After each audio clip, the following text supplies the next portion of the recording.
तरावी की नमाज पढ़ने का मुकम्मल तरीका सीख लें, शुरू से लेकर आखिर तक कैसे कैसे क्या क्या पढ़ना है। सबसे पहले आपने नियत करनी है 2 रकत तरावी अल्लाह की रजा के लिए, अल्लाह अकबर कह के नमाज स्टार्ट कर लेनी है, हाथों को बांध लेना है। सबसे पहले सुबहानक अल्लाह पढ़नी है, उसके बाद आऊज़ु बिल्लाहि मिनश शैतानिर रजीम बिस्मिल्लाहिर रहमानिर रहीम पढ़ के अल्हम्दुलिल्लाह पढ़नी है। उसके बाद फिर कुल हुवल्लाह या कोई सूरत पढ़नी है। अगर किसी को कुरान याद है या बड़ी सूरतें याद है या पूरा कुरान पढ़ना चाहता है, वो उस तरीके से उतनी तिलावत कर ले। सूरत पढ़ ली, उसके बाद फिर रुकू और सजदे करने हैं जैसे नमाज में किए जाते हैं।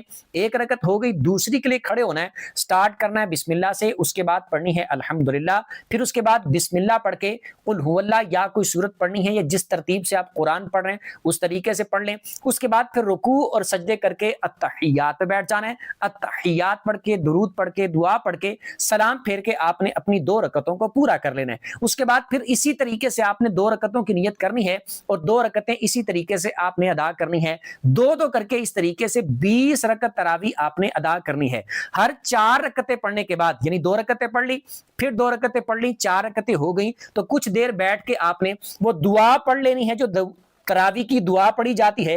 अगर किसी को तरावी की दुआ याद नहीं है तो उतनी देर में आप अल्लाह का जिक्र कर लें, दुरूद पाक पढ़ लें, ये पढ़ लें। उसके बाद फिर दोबारा से इस तरह 4 रकतें पढ़ें, दो दो करके, फिर इसी तरह करके 20 रकत आपने पूरी पढ़नी है।